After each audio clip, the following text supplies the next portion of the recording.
Hey everybody, welcome to the Truth Hurts podcast. This is your host, Jonathan Blake Vasquez, and I'm having a great day so far. Man, it's beautiful. It's a beautiful day outside. The sun is out. The wind is kind of blowing. You know, it's not as much heat as it been in Texas, so I'm really loving it. And I drank my water. I had my herbal teas this morning, so I feel great. And I have a very, very special guest with me today. I'm gonna go ahead and let her introduce herself because I want her to pronounce her name right. I can't. I'm not gonna lie, I can't really do it. It's not that hard. Hey everyone, my name is Sahara Ale. Oh. And that's how you pronounce my name. Perfect. It sounded beautiful when you said it too. It really did. And so the reason why I wanted to bring Sahara out as a guest is because she has different perspectives on different things, because she sees the whole world differently than most of us do. Because she's not from United States. She's actually from a different country. Want to go ahead and talk about that? Well, first off, I would like to say everybody has different perspectives. Period. Anyway, because it's the same person growing up in the same environment. Two different people are going to have like completely different experiences. But yes, definitely growing up and being born and being raised in Nepal, and then coming out here. I got here about 8 years ago at the end of senior year of high school, so it was like 2010, so that was a whole culture shock for me. Yeah, definitely. Which is definitely a story of its own. But I cannot relate to some of the things that Americans or like Westerners have. Right. A lot of problem or, things that they like to complain about as much. I don't have a lot of patience for it just because from the upbringing that I've had, I just see things in such a different perspective. And it's really all about perspective, At the end of the day, you can be in a shitty situation and make the best out of it, or you can just be there feeling sorry for yourself. Absolutely. So, being from Nepal, but just surrounding myself with people that think differently and, challenge me and or just not always like the people who are always going to cheer you on, but they're going to be very real with you and tell you what they feel. And you can just be like, okay, you can feel that way and I don't feel the same way, and we can be respectful about that, but not just screaming at one another and like trying to get your points across, because that doesn't help anybody. Whose mind are you changing, Right. And I noticed that like people from different countries, they are more straightforward with you. It's weird. It's like, but they're not rude or nothing, but they're like real as hell. You know what I mean? Like especially from like the Asian culture, more like what I've seen personally, they are more straight up with you. It's like, but some people take it as like rude or something like that. I would say it's a little bit of both, because culturally, like especially as a woman, from Nepal, I wouldn't say it was not as bad in my generation, but coming from my grandma's generation, where women were not even allowed education, she had to like steal her brother's books. She married this like old professor. I mean, let me not put my grandma's business out there, but she was like really young at the time, and just to get education, she had to marry a really like old professor just to get education, and like just women being told you're not supposed to have an opinion or talk, and not be going anywhere outside without being accompanied, which makes sense, but it's a very restrictive environment where you are not encouraged to be as upfront. So like if you deal with a lot of I guess Asian women, they're not as upfront about how they feel. So dealing with like being in any kind of friendship relationship, you really have to coax things out, or you have to be more attentive. But then again, there's also that culture of like just being very straightforward, because my grandma has no filter. Whenever we have guests over, I have to have a conversation with her beforehand, because oh gosh, she will put everything out there. So yeah, I think there's a little bit of both. What's some things that she's like straightforward with that you had to like, all right grandma, it's not the place, or it's not the time, because we have guests, they don't understand where you're coming from? Oh gosh. Like, give me an example. I know this one incident so well, but I'm not gonna say it because it's really gonna make her look bad. But, Okay, we don't want to do that. But just to like not say the incident, but kind of talk about it. Okay. Asian people, we grow up like having certain ideas about certain things, right? Your social conditioning, you have your views. So I'm in Nepal. I was not considered beautiful because I was of a darker skin tone. The fairer you are, the more beautiful you are. So really? My grandma would always be like, so they have like a light skin, dark skin thing going on? Definitely. That's all over the world. Yeah, that's all over the world. And I was just even talking about, I think it was somebody who won the Miss World, and she was this gorgeous, dark, like really dark chocolate-skinned, gorgeous lady who won, I don't know what pageant it was, and one of my aunties, like grandma's friends, you know, she's like, who would make her, who would give her the title? She's so dark. And I was just like, that. She's gorgeous, you know? Yeah. And dark is beautiful, and I think it's coming around, but like still having, like, even now if I like see commercials from like back in my country, it'll be like, fair and lovely, get a whiter skin, you know? And like, yeah, there's that, but like, has dark it grown is beautiful since? Too. Yeah, exactly. Has it grown since like when your grandma first was, you know, growing up there to now? Like, has it, like, a lot of things changed? I don't think I can really speak much on how things have changed just because I haven't been back to my country. When was the last time? The last time was when my sister got married, which was about like 2 years ago. Okay. 3 years ago. So, but the last time I went, you know, there's a lot of things that change. Like, things were just so bad when I went in there because India had like completely cut out the border.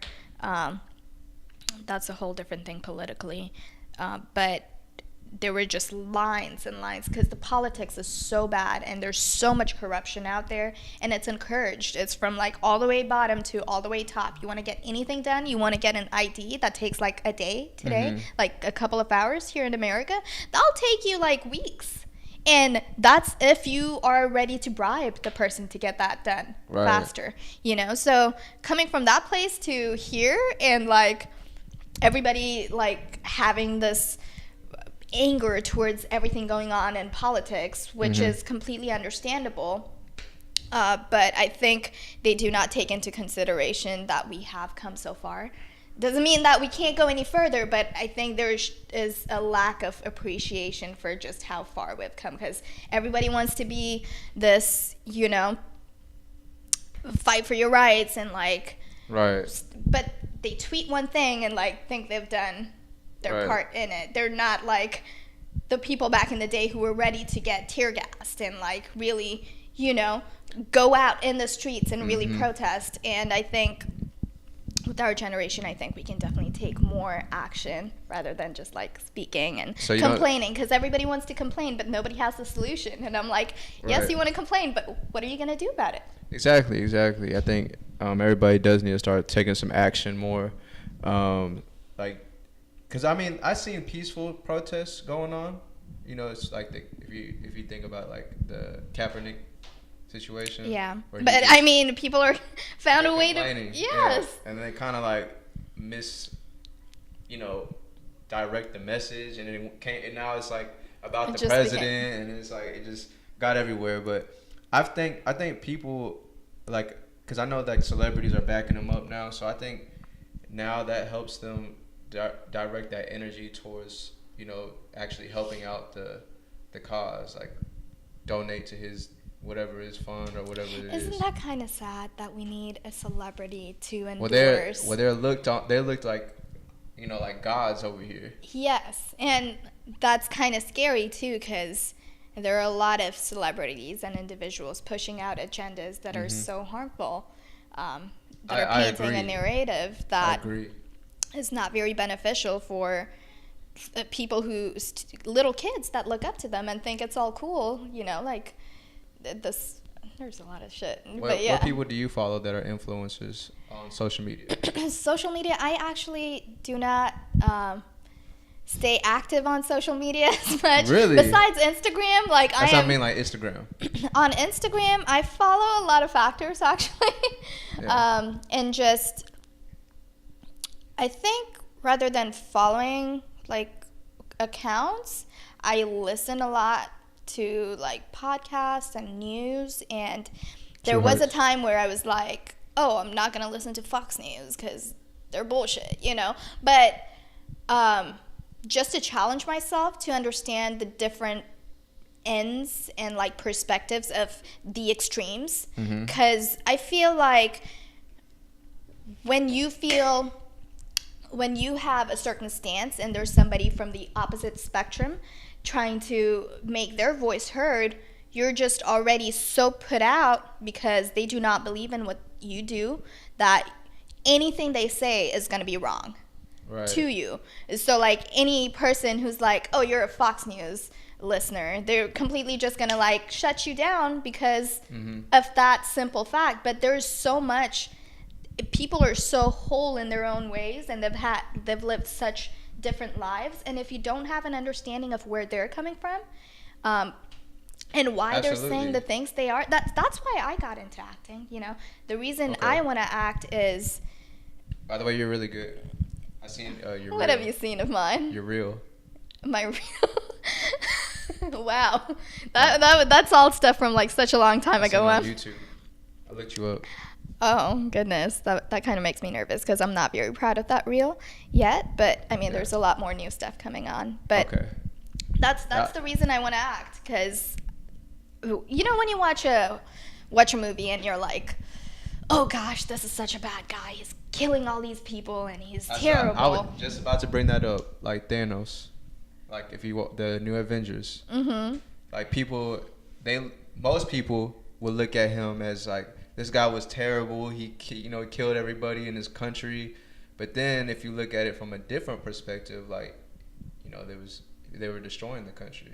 So he had to do what he had to do. You get what I'm saying? So what is your perspective on that? And that's literally what I was saying, what I want to do. That's why I like playing those, like, evil, like, bad characters that people love to hate, because I feel like once you understand more of their story, you tend to have more compassion and empathy towards where they're coming from. Absolutely. And, you know, no bad guy ever thinks he's bad, you know. Every bad person has a reason of justifying why they're doing what they're doing. And I feel like if people are able to come with more understanding and compassion towards every conversation rather than judging the other person, saying that you're bad, then trying to understand why are you doing these things. And if you don't see it that way, try to have a civil conversation of why each of these points are valid, because your feelings are valid, but it's what you do about it moving forward. That somebody who's feeling the same way can take that energy to like move them upward, and somebody can, you know, commit suicide. And those are two very different extremes. But it really is understanding somebody's psychology before jumping into any conversation and like trying to figure things out before not knowing the root of the problem. You can't just like cut the top and think things aren't gonna rise back up, you know? Absolutely. And that's like, what's crazy was I watched like a TED Talk recently about, you know, perspectives and stuff. Like, we only see what we follow.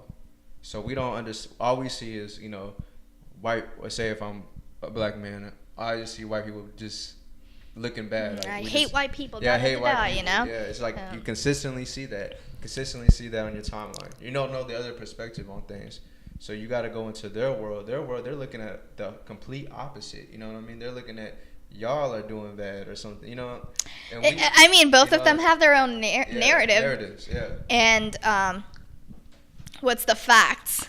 You know, usually people are always ready to start the sentence with like, everybody knows this, or like, they say this. You know, who are these they? Like, they don't know shit.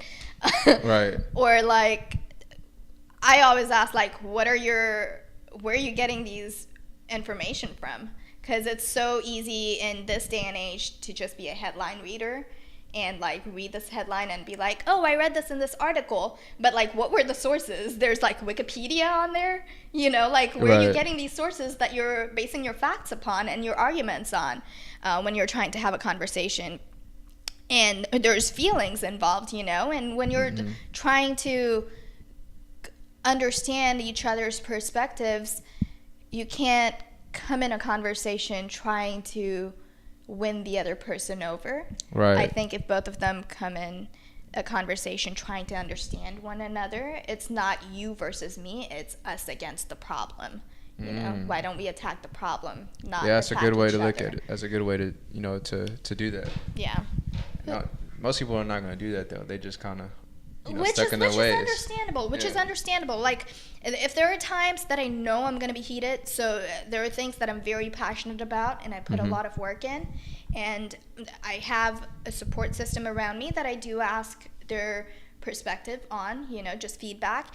And if I'm getting something that I do not like hearing, you know, and it's something that's my baby project, you know, and getting these feedback that are like piercing me, I just have to say, hey, I'm gonna have to take like an hour at least, so I do not say anything because I'm coming in a place of being defensive.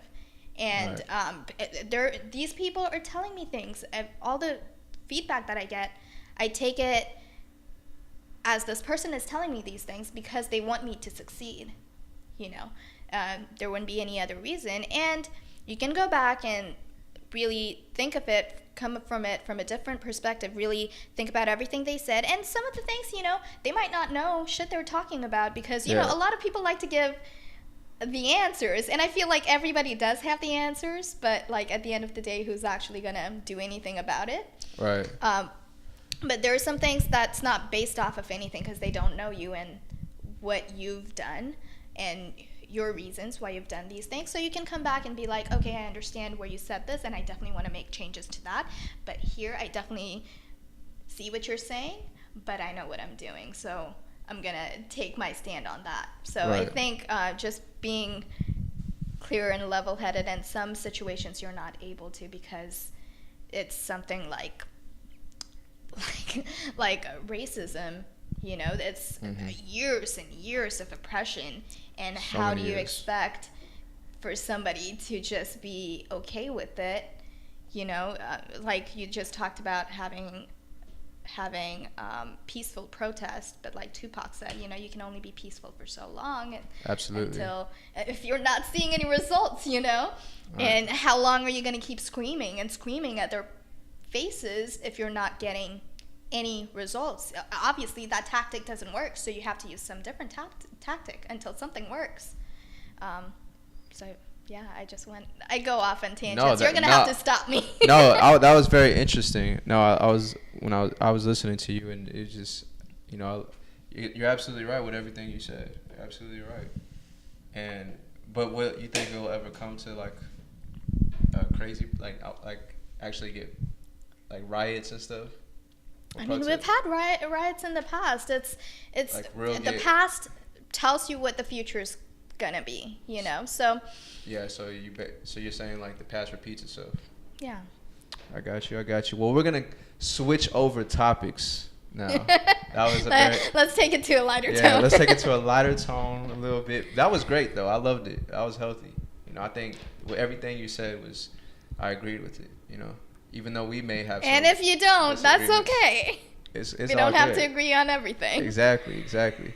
So I seen on your social media you put about compatibility. What was it like? Can you explain that? Because I don't remember the exact everything you said. So I'm always like listening and reading all the time, and this was something that's been in my mind. Okay. I had like recently put on social media all my business out there that I had like decided to just take a year to myself and not get in another relationship because I had just been like a serial monogamist, jumping from one long-term relationship to another. So I was just like, I don't know how to love myself. So you're single right now? I am not ready to mingle. Not ready to mingle? Wow, nobody's ready I've been to mingle. going on dates though. Woo! Oh gosh, Truth hurts. I don't understand the dating. You don't understand the dating? Games. Is it the American dating, or is it just dating in general? I guess American dating, since I'm in America and I don't really know any Nepali people my age. Are you attracted to your own people, like Nepalian people? I actually have a type. Uh-oh, she has a type. What's your type? I definitely do like melanin. Melanin? Yes, I feel like, I don't know, I've never dated anybody white, so. I'm the same way. Just want to say that. I mean, it's not that I have anything like, I've found white men attractive. I just never have been in a relationship with one. Right. So I guess I just have a preference from what I've dated in the past, but I'm definitely open.